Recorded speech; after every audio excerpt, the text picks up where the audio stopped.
तो हम स्टार्ट करते हैं सीपीपी नंबर 26 से, जिसके आंसर्स में आपको बता चुका था और क्वेश्चन नंबर 36 जो था वो हमने सुबह वाली क्लास में डिस्कस कर दिया था।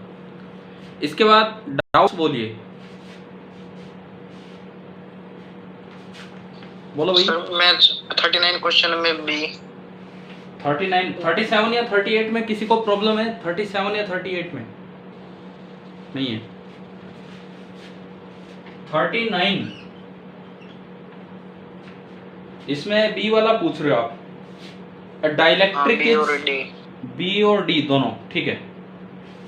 Dielectric is slowly inserted inside an isolated and charged parallel plate air cored capacitor to completely fill the space between. देखो आइसोलेटेड मतलब कोई बैटरी वैटरी भी कुछ नहीं है, एक चार्ज कैपेसिटर है, यानी कि ये उस पे चार्ज था, उसका कैपेसिटेंस था C और उसके पास कोई पोटेंशियल डिफरेंस था V, इस तरह का अरेंजमेंट था। और अब इसके अंदर एक डाइलेक्ट्रिक धीरे धीरे डाला जा रहा है। तो जो B के साथ हम रिलेट करेंगे, पहला ऑप्शन जो सामने है P वो एनर्जी का है। अब P ऑप्शन कहता है कि इलेक्ट्रिक एनर्जी इंक्रीज हो रही है और S ऑप्शन कहता है कि इलेक्ट्रिक एनर्जी डिक्रीज हो रही है। तो देखो अब आप डाइलेक्ट्रिक डाल रहे हो इसके अंदर, है ना, इंसर्ट कर रहे हैं ना। तो जो आइसोलेटेड कैपेसिटर होता है उसमें Q कांस्टेंट रहता है। तो पहले एनर्जी थी Q²/2C और जो U फाइनल होगी वो बनेगी Q²/2 टाइम्स KC, क्योंकि कैपेसिटेंस बढ़ जाएगा, K टाइम्स हो जाएगा कैपेसिटेंस डाइलेक्ट्रिक डालने पे। Yes sir. ठीक है, कैपेसिटेंस K टाइम्स हो गया, डिनोमिनेटर बढ़ गया, it means U final is less than U initial. तो पोटेंशियल एनर्जी डिक्रीज हुई, यानी कि P और S में से तो S आ गया। P और S में से P तो रॉन्ग है और S सही है। मैं ऑप्शन B के साथ मैचिंग कर रहा हूं। P और S आ गए समझ? Yes sir. ठीक है, उसके बाद क्या वो option force between the plates of capacitor remain unchanged. शायद ही हम कई बार पढ़ चुके हैं, डाइलेक्ट्रिक डालने से डाइलेक्ट्रिक की दोनों प्लेट्स पे इक्वल एंड अपोजिट, दोनों सरफेसेस पे इक्वल एंड अपोजिट चार्ज आता है। लार्ज शीट्स का फील्ड डिस्टेंस इंडिपेंडेंट होता है, तो उन दोनों का फील्ड कोई इफेक्ट नहीं डालता है, ना इधर ना उधर। बताया था ये कभी पहले? दोबारा एक बार क्लियर कर देता हूं, देखो दोबारा क्लियर कर देता हूं। मान लो इस पे चार्ज है Q और इस पे है -Q। तो पहले जो फोर्स लग रहा था डाइलेक्ट्रिक डालने से पहले, वो फोर्स हम शायद अच्छे से जानते हैं, Q²/2A ε0 ये था ना। ठीक है, अब आपने कोई डाइलेक्ट्रिक इंसर्ट किया, तो डाइलेक्ट्रिक इंसर्शन के कारण यहां जो चार्ज इंड्यूस होगा, इधर होगा -Q × 1 - 1/K, K इसका डाइलेक्ट्रिक कांस्टेंट है, और इधर होगा +Q × 1 - 1/K। लेकिन इस सरफेस का पॉजिटिव चार्ज और इस सरफेस का नेगेटिव चार्ज दोनों लार्ज सरफेसेस पे हैं, तो इसका फील्ड जितना यहाँ होगा दूर की तरफ, उतना ही इस नेगेटिव का खुद की तरफ होगा। डिस्टेंस से इंडिपेंडेंट होते हैं फील्ड, तो वो दोनों फील्ड कैंसिल हो जाएंगे, यानी कि अब भी इस पे जो फोर्स लगेगा केवल इसी का लगेगा, क्योंकि इन दोनों इंड्यूस्ड चार्जेस के फील्ड तो कैंसिल आउट हो जाने। क्या ये बात आ गई है क्या समझ? बताओ, क्लियर है कि डाउट है इसमें अभी? Yes sir. क्लियर है, यानी कि ये आपका Q भी रिलेट हो गया, इससे S रिलेट हो गया, Q रिलेट हो गया। और आगे चलते हैं, R और T। R ऑप्शन कहता है कि इलेक्ट्रिक फील्ड अनचेंज रहेगा और T ऑप्शन कहता है इलेक्ट्रिक फील्ड डिक्रीज हो जाएगा। तो जब ये टॉपिक्स पढ़ते थे तो उसमें मैंने बताया था कि अगर बैटरी कनेक्टेड हो तो डाइलेक्ट्रिक डालने से भी इलेक्ट्रिक फील्ड में कोई फर्क नहीं पड़ता है। वो V = ED से भी आप देख सकते हो, या डाइलेक्ट्रिक डालने से आपको लगता है कि K टाइम्स स्पीड कम होगा तो उतना चार्ज बढ़ जाता था उसमें। बैटरी कनेक्टेड होती तो फील्ड कांस्टेंट रहता, बैटरी डिस्कनेक्टेड है तो चार्ज तो सेम है। अब मीडियम आने पे फील्ड k टाइम्स कम हो जाएगा। पहले जो फील्ड था, अब जो नया फील्ड होगा वो E इनिशियल का k टाइम्स हो जाएगा। लेकिन अगर बैटरी कनेक्टेड होती तो सेम रहता। मतलब R और T में से आपका रिलेट हो गया T, R गलत। तो भाई ये बताओ क्या बी ऑप्शन समझ आ गया क्या? बी। Yes sir. ठीक है, और इसमें कौन सा डिस्कस करूं? डी। डी। भाई बाकी यार वे बताओ एक हो जाएगा या करूं? सर डी में आर ऑप्शन कैसे आएगा ये बताओ, फील्ड में क्या चेंज? एक सेकंड भाई, और भी बच्चे यार कर दो, और भी बच्चे भाई अपने डाउट पूछा करो यार, ये डिस्कशन क्लास सभी के लिए, आप लोग बताया करो। डी में इन्होंने पूछा कि आर कैसे आएगा। डी क्या है? Dielectric slab is slowly inserted inside capacitor, इसमें कनेक्टेड विद बैटरी है। डी ऑप्शन ये तो था आइसोलेटेड का, ये जो बी ऑप्शन था ये बी तो पूरा आइसोलेटेड का था, और डी ऑप्शन है बैटरी कनेक्टेड का। मैं एक बार आर पढ़ता हूं, आर कौन सा था? फील्ड वाला है क्या? Electric field remains unchanged. अरे ये तो मैंने पहले भी पढ़ाया आपको, जब ये टॉपिक हुए उस समय पढ़ाया है। दोबारा सुनो, शायद आपको याद आना चाहिए। अब इधर सुनिए, जब आपने कोई डाइलेक्ट्रिक नहीं डाला था, V वोल्ट की बैटरी लगाई थी, तो चार्ज आया था CV minus CV, Q Q बोल दिया इसे हमने, क्यू।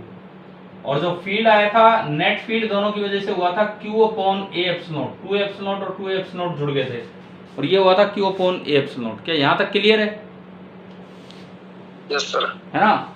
अब देखो, जब आप इसमें बैटरी में, सॉरी बैटरी कनेक्टेड है, ये तो मैंने अभी थोड़ी देर पहले भी बोली थी ये बात, और आप इसमें कोई डाइलेक्ट्रिक स्लैब डालते हो, तो डाइलेक्ट्रिक डालने से कैपेसिटेंस k टाइम्स बढ़ जाएगा। Yes sir. Capacitance k times हो गया तो चार्ज भी बढ़ेगा, Q बराबर CV, और C हो गया KC, तो यहाँ चार्ज आ गया KCV और यहाँ चार्ज आ गया माइनस KCV। समझ गए हो क्या? अब जो फील्ड है, चार्ज बढ़ने की वजह से तो फील्ड बढ़ना था, लेकिन मीडियम आने की वजह से कम होना था। पहले field Q upon A epsilon था। अगर यहाँ एयर होती और चार्ज इतना बढ़ गया होता, तो जो E फाइनल होता वो CV, पहले तो Q था CV, आ गया ना समझ, KCV अपॉन A एप्सिलॉन, लेकिन डिवाइड बाई K और होगा। क्या ये हमने पहले जब डिस्कस किए थे टॉपिक तो बताया था ये आपको उस समय? यस सर है ना? और दूसरा मैं एक और तरीका बस मैंने ये देख लिया कि क्यों बढ़ रहा है, बाद में ये लिख के नहीं देखा। ठीक है ठीक है, अब सुनो, दूसरा तरीका ये बताया था इसमें कि आप V बराबर ED वाला फॉर्मूला V लगा सकते हैं, तो E बराबर होगा V बाई डी। क्या वोल्टेज चेंज होगी डाइलेक्ट्रिक डालने पे? बैटरी कनेक्टेड है तो क्या वोल्टेज चेंज होगी? नो सर, नहीं होगी, और ना ही इनके बीच का सेपरेशन चेंज हुआ है। इट मींस ये जो E है ये एज इट इज इन दोनों से वो का वो ही रह जाएगा जैसे आपने इसमें किया है।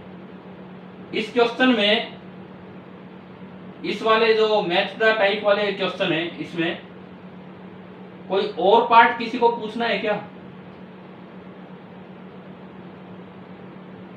हाँ भाई, इसमें किसी को कोई सी और पार्ट में दिक्कत हो, कुछ पूछना हो तो बताओ अभी।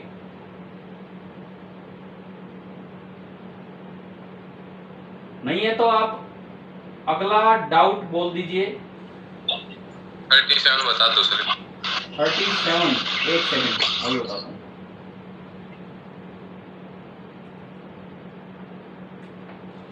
सर एक बार ये दोबारा बताना, ये फील्ड वाला एक Q माइनस Q जब इंड्यूस हुआ, जब कौन सा, किसमें? ये हाँ फोर्स वाला, कि फोर्स पे कोई फर्क नहीं पड़ा?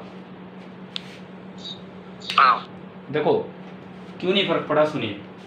पहले जब ये मीडियम नहीं था तो इस माइनस क्यू पे फोर्स केवल ये लगा रहे ना, केवल ये। हाँ, इसका फील्ड यहाँ होता, जो भी होता इनटू क्यू कर देते और उससे आ जाता, ये हमने पढ़ रखा है। अब अगर आप एक स्लैब डालते हो, स्लैब आ गया समझ, इन दोनों की जो फील्ड आएगा वो कैंसिल आउट हो जाते हैं, क्योंकि डिस्टेंस से तो इंडिपेंडेंट होते हैं लार्ज फील्ड, लार्ज प्लेट की। ठीक है। अब ये पूछ रहे हैं 37 बताता हूँ। 37 पूछा है, कौन सा पूछा है अभी? यस सर 37 ठीक है। 37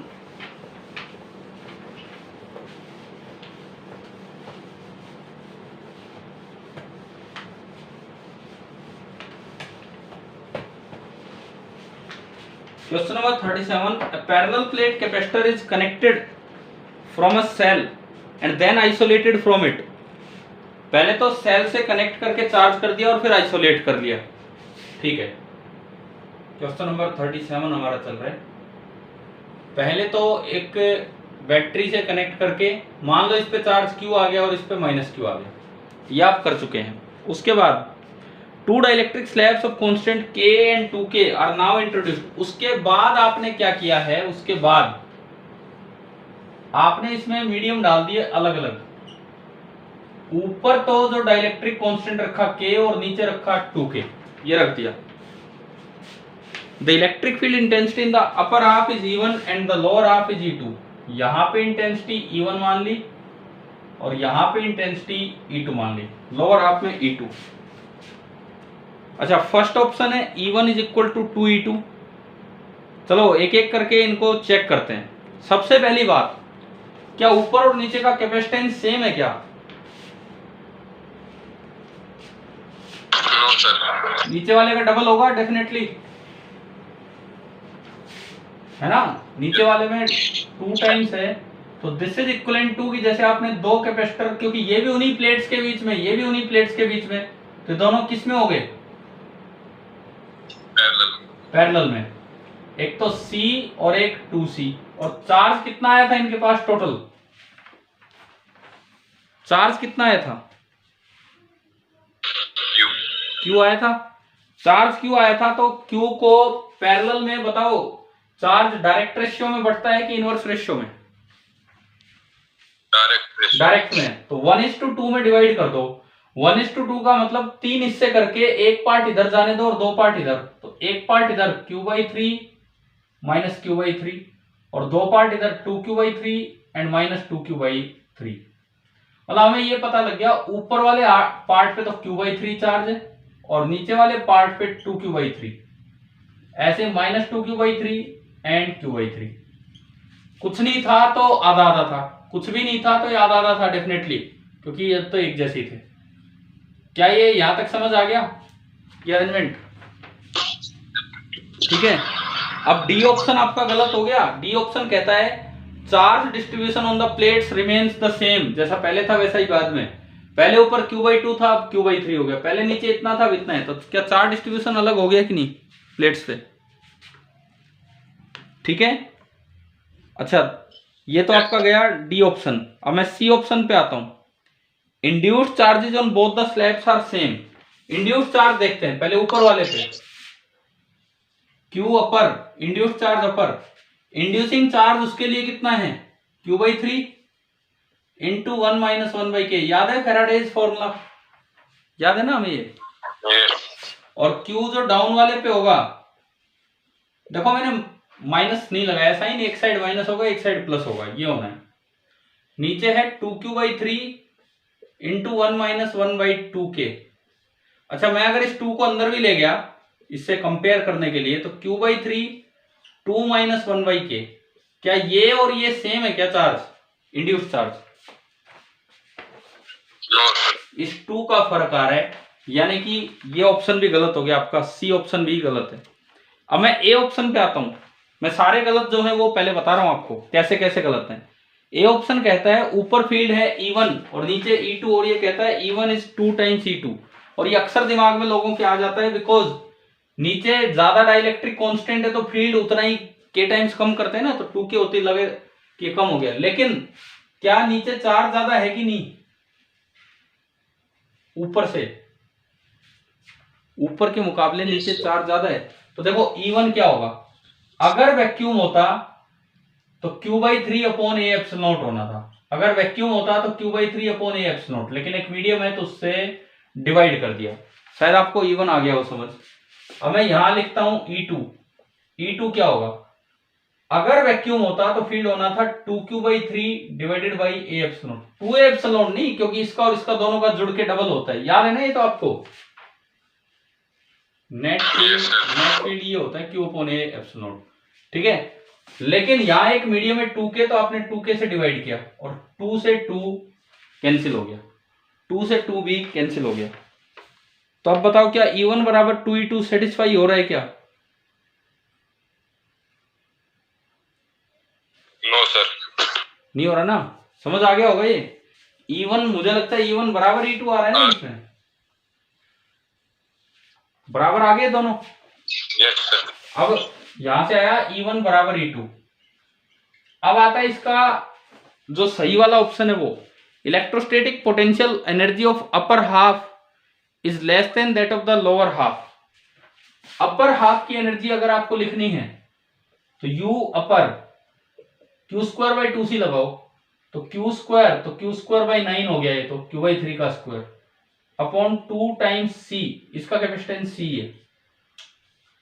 U लोअर q²/2c लगाओ, q इस पे कितना है नीचे वाले पे 2q/3, तो 4q² डिवाइड बाई 2c, लेकिन नीचे वाले का कैपेसिटेंस खुद 2c है ये, तो 2 इंटू 2 4 गया, तो ये आया q²/9c, और ये आ रहा है q²/18c। इनको कंपेयर करो, u अपर हाफ है क्या u लोअर से, बताओ इसको देख के। Yes sir. u upper is half of u lower. तो ये आपका था सवाल नंबर 37, और मुझे लगता है कि अब तो ये समझ आ ही गया होगा क्या हमने किया क्या नहीं किया। चलिए इसमें आगे बोलो, और अगला डाउट। 40 एक सेकेंड, कौन सा 40? हाँ। बताता हूँ।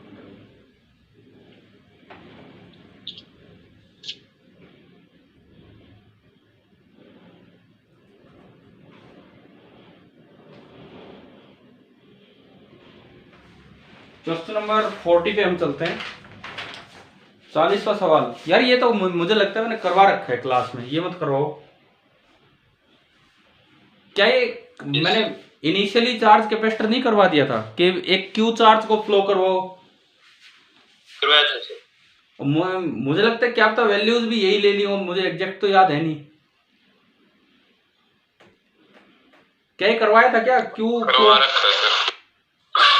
शायद वैल्यूज भी यही ले रखी होंगी या अलग थी। एक बार देखो आपकी कॉपी में। अंकित आप पूछ रहे हो, एक बार देखो नोटबुक में, देखो एक बार नोट्स कॉपी में। हाँ तो यही थी, तो उसमें क्यू हमने सोल्व किया था, और उसके बाद फाइनली चार्ज कितना बचा है वो देख के और फिर ये कर देना, ठीक है। हो जाएगा क्या बताओ?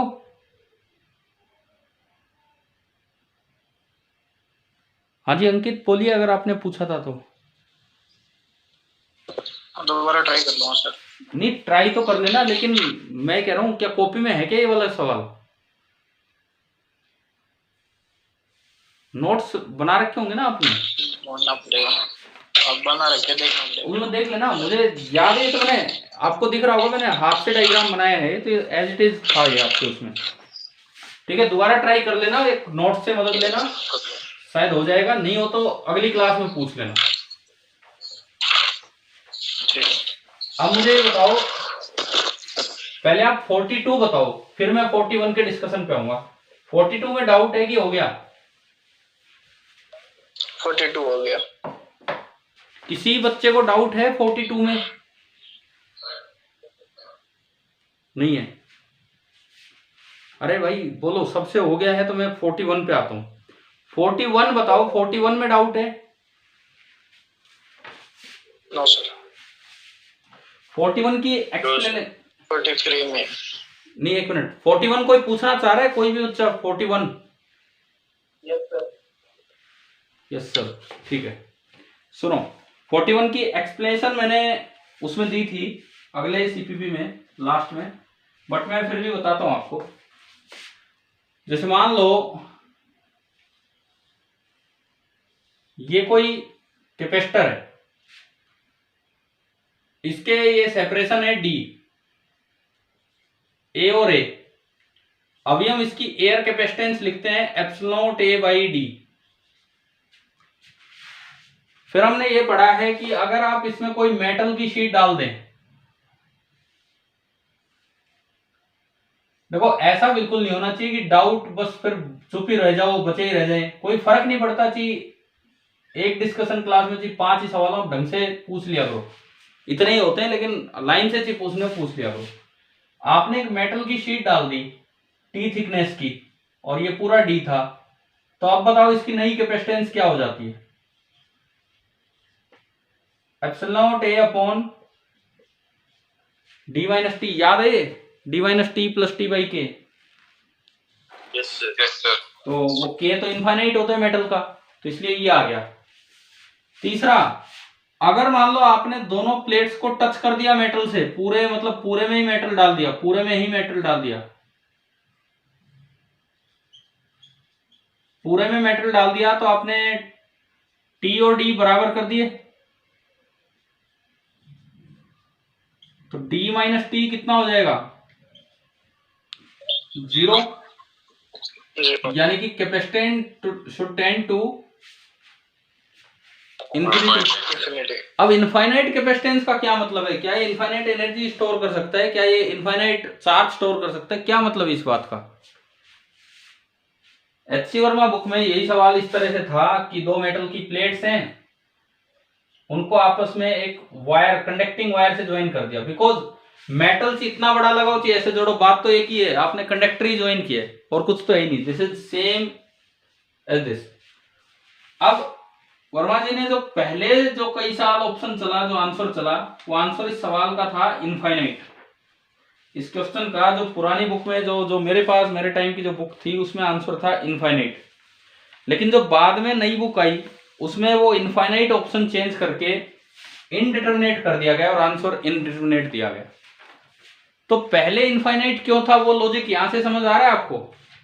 क्या सोच के इनफाइनाइट आंसर दे रखा है, ठीक है? और बाद में उसे इनडिटरमिनेट क्यों किया गया? क्योंकि असल में जो कैपेसिटेंस की डेफिनेशन है वो क्या कहती है? Capacitance is equal to Q by V, where Q is the charge stored and V is the potential difference। समझ आ रहा है ना? अब सुनो, अब इसके आगे सुनो। मान लो इस पे और इस पे चार्ज स्टोर्ड हम कैसे निकालते थे? एक कैपेसिटर की दो प्लेट्स पे चार्ज स्टोर्ड कैसे निकालते थे? कि अगर मैं उनके बीच में मतलब वो चार्ज जिसको आप फ्लो होने से रोक रहे हो, अगर आप उनके बीच में कनेक्टिंग वायर जोड़ देते तो इतना फ्लो कर जाता। जिसको आप नहीं जाने दे रहे उसको बोलते थे चार्ज स्टोर, यही होता था। लेकिन आपने तो एक वायर ज्वाइन कर रखी है, तो क्या आपने रोका हुआ है किसी चार्ज को? No sir. नहीं रोका हुआ है, तो चार्ज स्टोर्ड 0। और जब दोनों के बीच में कनेक्टिंग वायर ज्वाइन कर दी, तो हम जानते हैं कि चार्ज तब तक फ्लो करता है जब तक दोनों साइड्स का पोटेंशियल सेम हो जाए। पोटेंशियल अगर सेम हो गया तो पोटेंशियल डिफरेंस कितना हो जाएगा? V1 minus V2 0। तो ये भी 0, ये भी 0। तो पीछे जब कभी आंसर दिए जाते थे इस तरीके से सोच के और इनफाइनाइट आंसर दिया जाता था। लेकिन अगर लॉजिकली चले कि इनफाइनाइट कैपेसिटेंस का क्या लॉजिक है, इनफाइनाइट तो मतलब बहुत ही भयंकर एनर्जी स्टोर कर सकता है, जबकि ये तो जरा सा भी चार्ज स्टोर नहीं कर पा रहा है। इसका मतलब इसका कैपेसिटेंस होगा 0/0। तो 0/0 मतलब 0/0, आप तो मैथ्स के स्टूडेंट हैं अगर, तो आपको पता ही है, ये लिमिट्स में आप पढ़ते हैं 7 इंडिटरमिनेट फॉर्म, पढ़े हैं ना ये चीजें? Yes sir. हाँ, तो 0/0 इज इनडिटरमिनेट, मतलब उसकी वैल्यू हम डायरेक्ट नहीं देख के बता सकते हैं। तो आप बताओ क्या ये वाला क्वेश्चन क्लियर हो गया है कि नहीं? 41। हो गया। अच्छा, मैं आपको सुनो, इस लेक्चर के बाद या कल जैसे भी मैं आपको एक बार दो इसमें वो पिक्चर, एक पुरानी बुक से एक नई बुक से आपको सेंड करूंगा। उसमें देखना आपकी H.C. वर्मा सर ने भी बाद में इसके ऑप्शन चेंज कर दिए। पहले इनफाइनाइट ही दे रखा था, बाद में कहीं जाके ऑप्शन चेंज कर दिया। चलिए अगला क्वेश्चन। अंकित कौन सा 43 कह रहे थे क्या आप? Yes sir. ठीक है, क्वेश्चन नंबर, इसमें बी ऑप्शन मिलेगा।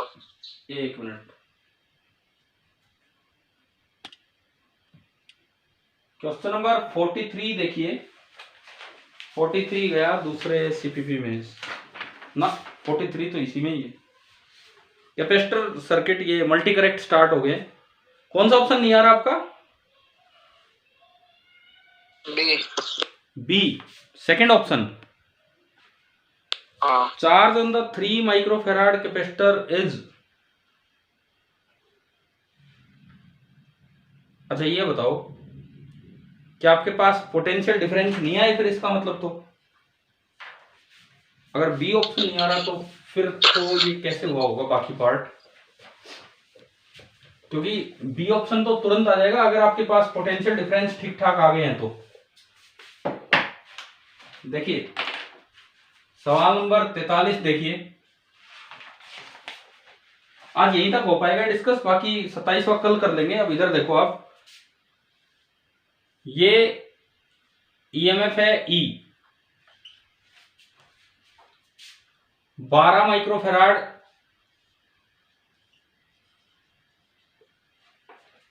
उससे नीचे ये आपने लगा रखा है 3.9 माइक्रोफेराड, और उससे आगे 7 और 3 माइक्रोफेराड, ये 7 microfarad and this is the 3 microfarad. ये आपका सर्किट है। अब इसमें बोला गया है the potential drop across the 7 microfarad capacitor is 6 volt. इसके पास जो पोटेंशियल डिफरेंस आया है वो है 6 वोल्ट। तो आपको बाकी चीजें बतानी है। मैं आपके बी ऑप्शन पे तो तुरंत आपको ले आता हूं। तो भाई इसके पास 6 वोल्ट आया तो इसके पास तो आपको पता ही लग जाएगा। मान लो ये V1 है और ये V2 है, ये दोनों सीरीज में है कि पैरेलल में? ये और ये किसमें है? 7 और 3, 7 और 3 किसमें है? सीरीज। सीरीज में वोल्टेज कैसे डिवाइड होती है? Inverse ratio 3/7। V1 आपका दे रखा है 6 volt upon V2 is equal to 3/7, ये 2, तो आपका V2 आ गया 7 वोल्ट, आ गया 7 volt. 7 into 2 14 volt, 7 into 2 14 volt, और 14 वोल्ट आते ही चार्ज कितना हो जाएगा? Q बराबर CV 14 into 3 42 microcoulomb and minus 42 microcoulomb. बताओ ये बी ऑप्शन हो गया भाई क्लियर? यस। अब मैं बाकी भी बता ही देता हूं, देख लो पूरा ही देख लो। ये 7 वोल्ट यहां है और 6 वोल्ट यहां है, तो टोटल पोटेंशियल ड्रॉप कितना हो गया? 13 वोल्ट, यानी कि, और ये उसके पैरेलल में है तो यहां भी लगा है 13 वोल्ट, यहां भी ये 13 वोल्ट का पोटेंशियल डिफरेंस लगा है।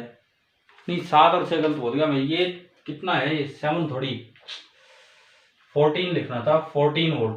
14 और 6 कितना है? ये 20 वोल्ट। ठीक है, और ये कैपेसिटेंस कितना है? समेटो एक बार, 7 गुणा 3 21/7 + 3 2.1 हो गए सीरीज का, और 2.1 और 3.9 पैरेलल में जुड़ जाएंगे। 3.9 + 2.1 कितना हो गया? 6 हो गया। यानी कि ये 12 माइक्रोफेराड यहां और ये 6 माइक्रोफेराड यहां, और इस 6 माइक्रोफेराड के पास वोल्टेज है 20 वोल्ट। तो भाई 12 के पास कितनी होगी बताओ? मान लो मैं इसके पास V3 कहूं, तो फिर से ये सीरीज में है तो क्या वोल्टेज इनवर्स रेशियो में डिवाइड होगी कि नहीं? Yes sir. तो V3/20 इज इक्वल टू 6/12, 1/2, तो V3 आ गया 10 वोल्ट। V3 आ गया 10 वोल्ट, तो 12 माइक्रोफेराड वाले के पास 10 वोल्ट है, ये आपका ऑप्शन डी। और अब ईएमएफ आ जाएगा, यही तो बटी होगी इन दोनों के पास, 10 इसके पास और 20 इसके पास, यही तो है जो इन दोनों में बटी है। तो ईएमएफ कितना है ये? Yes, 10 sir. 10 प्लस 20 30. कितना हो गया? 30। 30. तो अभी बताओ क्या ये क्वेश्चन नंबर 43 बिल्कुल क्लियर हुआ आपको किस तरह से था? ठीक है, देखो ये जो मल्टी करेक्ट जैसे यहाँ से शुरुआत हुई है, 43 से मल्टी करेक्ट की शुरुआत हुई है। मल्टी करेक्ट जो क्वेश्चन होते हैं तो थोड़ा सा हमें कंसेप्चुअली और स्ट्रॉन्ग बनाएंगे, और कोई बात नहीं है कि भाई हम एक एक ऑप्शन अच्छे से चेक करें यहां तक जाके। अब आपका जो अगला सीपीपी है जो हमारा कल डिस्कस हो जाएगा, उसमें तो टोटली आपका मल्टी करेक्ट वाला ही सिस्टम चलेगा। थोड़े से ही तो सवाल हैं, कर दोगे कल वो भी? सर साथ साथ जो 11th का है वो भी दे दिया करो, उसका भी सीपीपी। अच्छा चलो ठीक है। 11 सर हाँ सर हम एचटीएमएल में कर लें एक तो, ठीक है। मैं 11th क्लास के लिए। अब मैं अगले कोई सीपीपी से पहले, जैसे कल एक बार पहले तो आपके 44 से 50 तक को डाउट है तो एक तो थोड़ा बहुत वो ले लेंगे, ठीक है। दूसरा काम जो आप कल करके रखेंगे, एचसी वर्मा से पहले एक बार एनसीईआरटी कर लो। चलो पहले क्या करना चाह रहे हो बताओ? 11th क्लास की सर एचटीएमएल में ठीक है सर, थ्योरी वगैरह। चलो ठीक है, तो एचसी कर लो। तो बताओ कल एनसीईआरटी कर ली हमने 11th क्लास में। 11th क्लास में कैपेसिटेंस कैसे कर लिया था? कौन सा कह रहे हो आप? कौन से चैप्टर कह रहे हो? मैं 11th क्लास की बात कर रहा हूँ, 11th क्लास कह रहा हूँ मैं। ठीक है ठीक है। हाँ चलो, ये आपको कह रहे हैं कि 11th क्लास का जो पार्ट है वो एचसीवी से रिवाइज कर लो, वो भी एक बेटर ऑप्शन है अगर आपने नहीं किया हुआ है तो। अगर आपने नहीं किया हुआ है तो सीपीपीज की बजाय आप वो भी कर सकते हो। और मैंने कहा था कम से कम 16 एग्जाम्पल एचसीवी के तो जरूर ही किया करो, एक एक हर एक सवाल, ठीक है सर। उसमें कई वो थे एग्जांपल तो समझ में नहीं आए सर। एचसीवी में मतलब क्वेश्चन ज्यादा होते हैं ना अचानक से, फिर वैसे मतलब टेंशन सी हो जाती है, इतने क्वेश्चन। सीपीपी में लिमिटेड रहते हैं, 10-12। चलो चलो ठीक है ठीक है ठीक है। अभी तो ये मीटिंग हम ऑफ ही कर रहे हैं। आप पहले कल का काम सुने। कल का जो काम है, एक तो सीपीपी नंबर 27 जिसमें 50 तक सवाल है। इसके अलावा आपके अगले टेस्ट में सर्कुलर आ रहे हैं ना, सर्कुलर, हाँ सर्कुलर भी आ रहे हैं। तो पहला काम कल एचसीवी के सर्कुलर के ऑब्जेक्टिव कर लो, ऑब्जेक्टिव फर्स्ट एंड सेकंड, और साथ में सीपीपी 27 कल का डिस्कशन, ठीक है। ऑब्जेक्टिव थोड़े ही हैं, ऑब्जेक्टिव कोई बहुत ज्यादा नहीं है उसमें सर्कुलर के। सर दोनों से प्रयोग करने हैं, फिर खाली सर्कुलर के, केवल सर्कुलर के कर लो, ऑब्जेक्टिव फर्स्ट ऑब्जेक्टिव सेकंड, और फिर ये भी तो सीपीपी है डिस्कशन में, मल्टी करेक्ट इसी में टाइम चला जाएगा। हाँ जी अंकित हाँ ठीक है सर। ऑब्जेक्टिव तो लिमिटेड ही है, बहुत ज्यादा नहीं है, कर लोगे सर्कुलर मोशन के, ठीक है। तो कल का हमारा होमवर्क ये रहेगा डिस्कशन का, सीपीपी 27 के डाउट्स आंसर मैं आपको दे चुका हूं, and circular motion from HCV objective first and second. Only doubts लिए जाएंगे, जो आपके डाउट्स हो आप अपने क्लियर रखना, ठीक है। बाकी अब कुछ कैपेसिटेंस पे कमांड बनने लगी है क्या, ये बताओ? कैपेसिटेंस के सवाल होने लगे हैं? यस कुछ नहीं, कुछ का मतलब है कॉन्फिडेंस भी अभी आ रहा है कि नहीं आ रहा है? बिकॉज बन रहा है थोड़ा, देखो ऐसा है, अभी जब आप एचसीवी करोगे ना कैपेसिटेंस की, तब असल में बहुत ढंग से तैयार हो जाएगा। एचसीवी करते ही ये चैप्टर बड़ा अच्छा तैयार होगा, और उसके बाद कहीं कोई दिक्कत बचेगी नहीं। तो हम इसके बाद अब थोड़ा डिस्कशन अपने स्टैंडर्ड बुक्स की तरफ लेके जाएंगे, सीपीपीज की बजाय पहले वो काम करेंगे कंप्लीट, ठीक है। आगे हम कल डिस्कस करते हैं, ठीक है। Thank you, good night. Good night.